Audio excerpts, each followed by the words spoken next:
Assalamualaikum warahmatullahi wabarakatuh. Perkenalkan, nama saya Sinta Maida, NIM 530101890. Video kali ini akan saya buat untuk memenuhi tugas UAS mata kuliah Falsafah Al-Quran yang diampu oleh Bapak Ulfi. Baik, pada kesempatan kali ini saya akan menyampaikan nilai-nilai filosofis dalam Al-Quran. Dalam kesempatan kali ini, saya akan menjelaskan nilai-nilai filosofis dalam Al-Quran. Kali ini saya akan mengambil tema sebab penciptaan. Seperti yang telah dijelaskan bahwa hakikat manusia adalah makhluk yang bertanggung jawab. Karena itu, ia diberi tugas di permukaan bumi ini sebagai khalifah. Tugas manusia sebagai khalifah di permukaan bumi dapat dipahami dari Quran surat Al-Baqarah ayat 30. A'udzubillahi minasyaitonirrajim. Bismillahirrahmanirrahim. Wa idh qala rabbuka lil malaikati inni ja'ilun fil ardi khalifah. Qalu ataj'alu fiha man yufsidu fiha wa yasfiku ad-dima wa nahnu nusabbihu bihamdika wa nuqaddisu lak. Qala inni a'lamu ma la ta'lamun. Yang artinya, dan ingatlah ketika Tuhanmu berfirman kepada para malaikat, aku hendak menjadikan khalifah di bumi. Mereka berkata, apakah engkau hendak menjadikan orang yang merusak dan menumpahkan darah di sana, sedangkan kami bertasbih memujimu dan mensucikan namamu? Dia berfirman, sungguh aku mengetahui apa yang tidak kamu ketahui. Secara etimologi, kata khalifah berakar pada huruf kha, lam, dan fa, yang berarti mengganti, belakang, dan perubahan. Nah, ketiga makna tersebut tidak bertentangan, karena seorang khalifah merupakan pengganti yang datang di belakang dan dapat mengadakan perubahan dari kemaslahatan beragama. Nah, makna mengganti juga dapat dilihat dalam Quran surat Maryam ayat 59. A'udzubillahi minasyaitonirrajim. Bismillahirrahmanirrahim. فَخَلَفَ مِنْ بَعْدِهِمْ خَلْفٌ أَضَاعُوا الصَّلَاةَ وَاتَّبَعُوا الشَّهَوَاتِ فَسَوْفَ يَلْقَوْنَ غَيًّا. Al-ayah, yang artinya, kemudian datanglah setelah mereka pengganti yang mengabaikan sholat dan mengikuti keinginannya, maka mereka kelak akan tersesat. Nah, As-Suyuti menukilkan pendapat Salman Al-Farisi dan Muawiyah pada khalifah adalah kepala pemerintahan umat Islam. Pengertian ini tidak bertentangan dengan pengertian di atas, karena seorang kepala pemerintahan silih berganti dan akan melakukan perubahan demi kemaslahatan masyarakatnya. Bila mana diperhatikan ayat di atas, maka pengganti yang diharapkan dan dapat membawa kemaslahatan umat Islam adalah menegakkan sholat dan tidak mengikuti hawa nafsunya atau nafsu amarah, tetapi mengikuti nafsu mutmainnah. Begitu pula dalam Quran surat Shad ayat 26.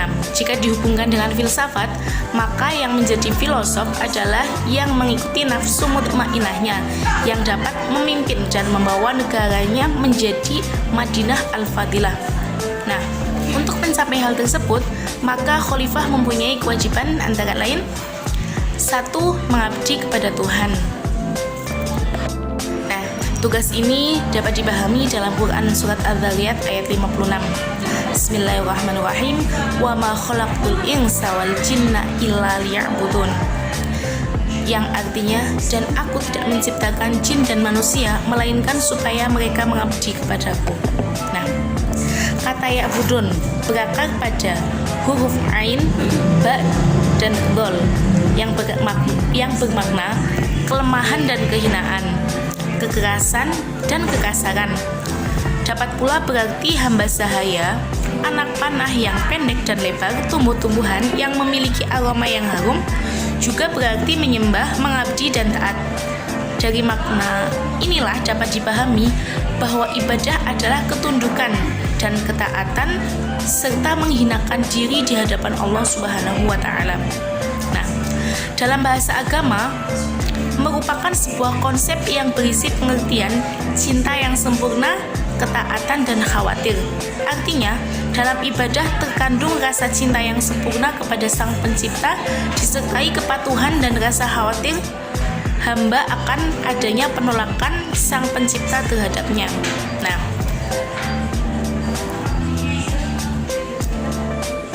konsekuensi sebagai hamba Allah harus ikhlas. Jadi, seorang hamba akan melaksanakan segala apa yang diperintahkan oleh Tuhannya dan menjauhi segala larangannya secara ikhlas, serta menyandarkan segala aktivitasnya kepada Tuhan. Nah, yang kedua yaitu memakmurkan atau melakukan pembangunan di permukaan bumi. Quran Surat Hud ayat 61. Selanjutnya, tujuan penciptaan yang ketiga yaitu menunaikan amanah. Sudah dijelaskan juga dalam Quran Surat An-Nisa ayat 58. Yang keempat yaitu menegakkan hukum dengan benar dan melarang mengikuti hawa nafsu atau amarah. Juga sudah dijelaskan dalam Quran Surat As-Sad ayat 26. Dan yang selanjutnya yaitu mengurusi harta yang dianugerahkan oleh Allah. Selanjutnya, yang terakhir yaitu berbuat adil, ihsan, memenuhi hak-hak kerabat dan hak-hak sebagai hamba Allah, dan menjauhi perbuatan mungkar, menahan hak orang lain atau berbuat aniaya, merusak dan menjual sumpah. Quran Surat An-Nahl ayat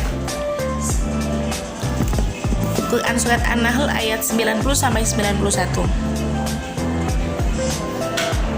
Nah, hakikat manusia dalam Al-Quran adalah Adam dan keturunannya yang memiliki dimensi sosial, kultural, dan bertanggung jawab. Wujud manusia dalam Al-Quran ada 3, yaitu tubuh, jasad atau jasad ya, ruh, dan nafs yang merupakan satu totalitas yang tidak bisa terpisahkan. Perpaduan 3 unsur tersebut menjadikan manusia ada yang baik dan ada yang jahat.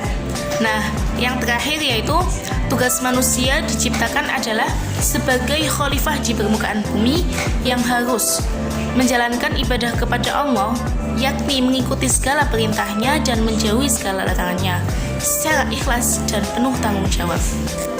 Sekian yang dapat saya sampaikan, semoga bermanfaat. Wassalamualaikum warahmatullahi wabarakatuh.